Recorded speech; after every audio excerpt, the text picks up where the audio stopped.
મહાત્મ્યના પ્રથમ શ્લોકના 3 શબ્દો ભગવાન કેવો છે? સત, ચિત અને આનંદ. વિશ્વોત્પત્યાદિ હેતવે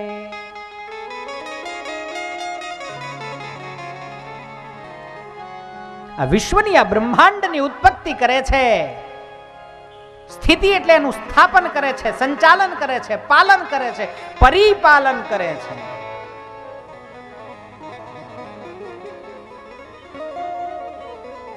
નાનકડી એક કુલડીમાં એક કીડીને નાખી ઉપરથી કોડીઓ વાસીને દોરીથી બાંધીને મૂકી દીધું.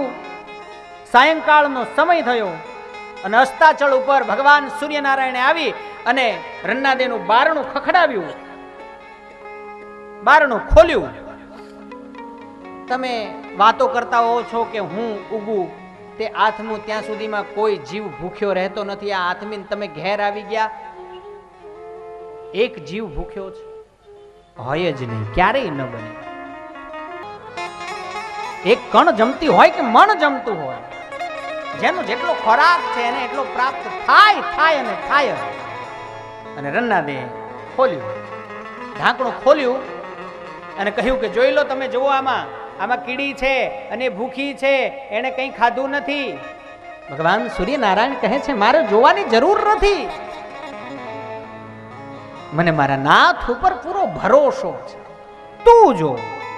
અને જ્યાં રન્નાદે દ્રષ્ટિ નાખી, 2-3 ચોખાના દાણા અંદર પડ્યા હતા ને કીડીએ અડધા 3 દાણા ખાઈ ગઈ હતી અને સાઈડમાં શાંતિથી સૂઈ ગઈ હતી. કથામાં સૂઈ ગઈ હતી એવું નથી લખ્યું, પણ મેં સુવડાવી દીધી. જમીન શું કરીએ આપણે, બહાર તો જવાનું હતું નહીં, ઢાંકણું બંધ હતું એટલે સુવડાવી દીધી મેં.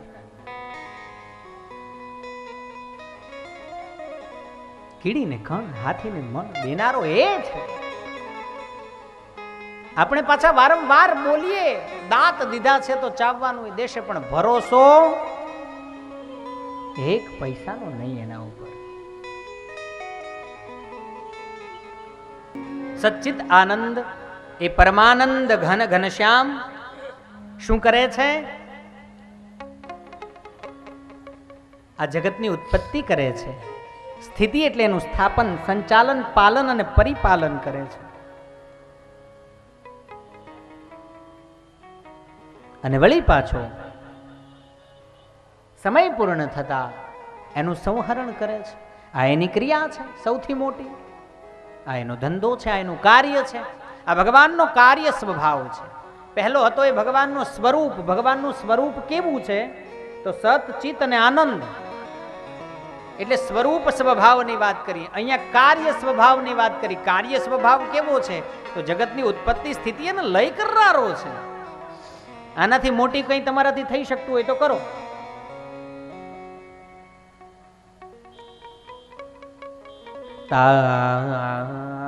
તાપત્રય વિનાશાય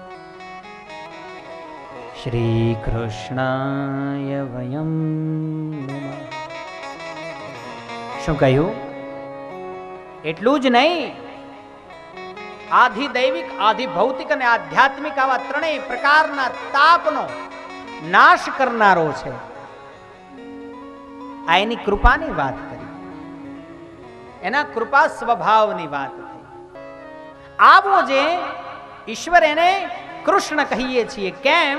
તો કૃષ્ણ શબ્દનો અર્થ માત્ર ગોકુળમાં જન્મવા વાળો નહીં, મથુરામાં જન્મવા વાળો નહીં, લીલાઓ કરવા વાળો નહીં, સુદામાનો મિત્ર જ એવો નહીં, પણ કૃષ્ણ શબ્દનો અર્થ છે કમ આકર્ષયતિ ઇતિ કૃષ્ણ. જેને જોવાથી, જેની મૂર્તિમાં તરત મોહ પમાયને જેની પાછળ પાછળ દોડ્યું જવાય, એને કૃષ્ણને અમે નમીએ છીએ, અમે નમસ્કાર કરીએ છીએ. પણ કેવા કૃષ્ણને? વળી પાછો એક શબ્દ મૂક્યો, શ્રી. શ્રી છે ને ત્યાં એ અલંકારાર્થે છે ને. કૃષ્ણને જ્યારે શ્રી લાગે ને ત્યારે ત્યાં સમજવું કે રાધિકાજી હાજર છે.